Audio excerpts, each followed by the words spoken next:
Kofi is from a very poor home. He lost his father when he was 10 years old, and his mother refused to sleep with his father's brother, which made him treat Kofi and his mother badly. Kofi was from a riverine area and he grew up and learned fishing.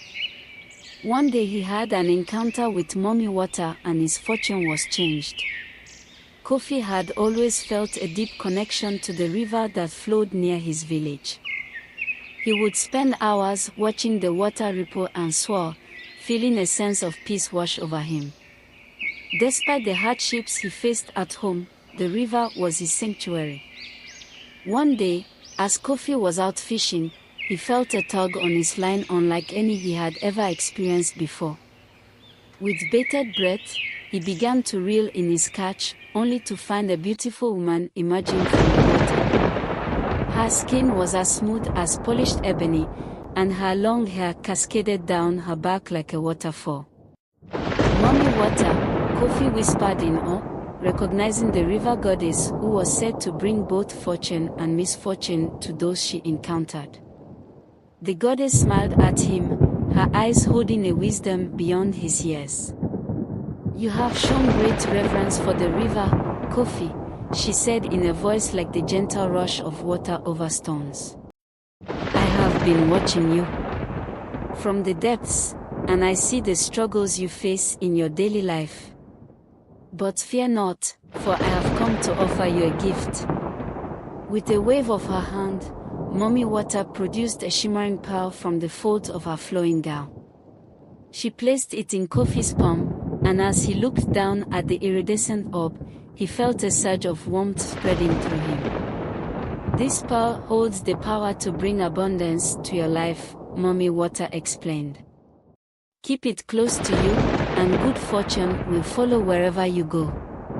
Overwhelmed with gratitude, Kofi bowed low before the goddess, his heart brimming with hope for the first time in years. As Mami Wata disappeared back into the depths of the river, he clutched the pearl tightly, knowing that his life would never be the same again. From that day on, Kofi's fishing nets were always full to bursting, his catches larger and more bountiful than anyone in the village had ever seen. The pearl seemed to radiate a magic that drew the fish to him, as if they were offering themselves willingly to his skillful hands. Word of Kofi's newfound success spread quickly, and soon people from neighboring villages would travel far and wide to witness the miracle for themselves. But no matter how many times Kofi tried to explain that it was Mami Wata's blessing that had brought him such prosperity, they would simply shake their heads in disbelief.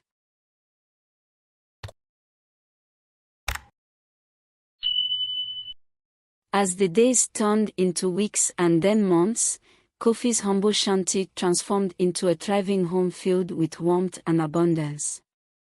He made sure his mother never wanted for anything, and the villagers marveled at the change that had come over the once struggling family. But with great fortune came great envy, and soon whispers began to circulate that Kofi's success was not natural, that he must have struck a dark bargain with malevolent forces to achieve such wealth. The villagers' rumors reached Mami Wata's ears, and she knew that Kofi's newfound happiness was in danger. So one moonlit night, she appeared to him in a dream, her ethereal form glowing with an otherworldly light. "Kofi, dear child," she whispered, her voice a gentle breeze in his mind. "The time has come for you to prove your purity of heart and intentions. The doubts of the villagers threaten the very gift I bestowed upon you." Kofi's heart raced as he listened to the goddess's words, a knot of fear tightening in his chest. He knew that if he were unable to dispel the suspicions surrounding him, not only would he lose everything he had gained, but his connection to Mami Wata could be severed forever. Determined to clear his name and honor the river goddess who had changed his life, Kofi set out at dawn to seek the wisdom of the village elder, a revered man known for his insight and fairness. Kofi traveled to see the wise village elder. The village elder welcomed Kofi into his hut, his eyes crinkling in warmth as he listened to the young man's tale. As Kofi poured out his heart, recounting the miraculous encounter with Mami Wata and the subsequent suspicions that clouded his newfound success, the elder sat in silence, his weathered face a mask of contemplation. After a long moment, the elder finally spoke, his voice resonating with authority that demanded attention. Kofi, it is clear to me that the river goddess has indeed favored you with her blessing. But as with all gifts of great power, there will always be those who seek to sow seeds of doubt and jealousy. He paused, his gaze piercing through Kofi's turmoil. To prove your integrity and commitment to Mami Wata, you must undergo a trial that will test your resolve and purity of heart. Only then can the truth be revealed to all. Kofi nodded solemnly, steeling himself for whatever challenge lay ahead. The village elder instructed Kofi to embark on a journey to the sacred waterfall nestled deep within the heart of the forest. It was said that the waters of the waterfall held the power to reveal one's true intentions and nature, and only those who were pure of heart could withstand its judgment. With a determined spirit, Kofi set out into the dense jungle, his footsteps echoing through the ancient trees as he made his way towards the distant roar of cascading water.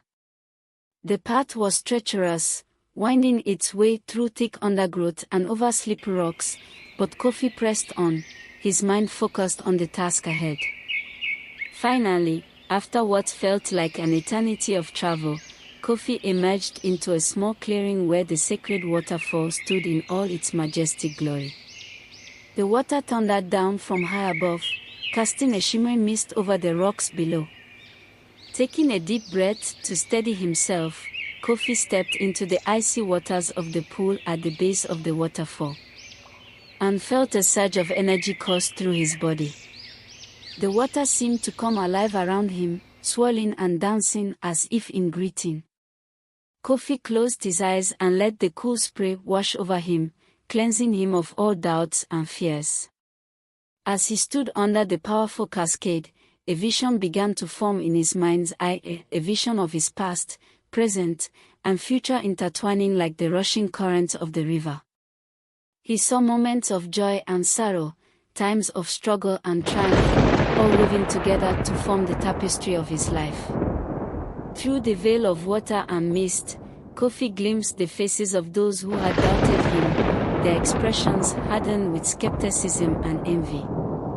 But he also saw the faces of those who had stood by him, their eyes filled with trust and belief in his goodness. With renewed determination, Kofi raised his hands to the sky and called out to Mami Wata, his voice ringing clear above the roar of the waterfall.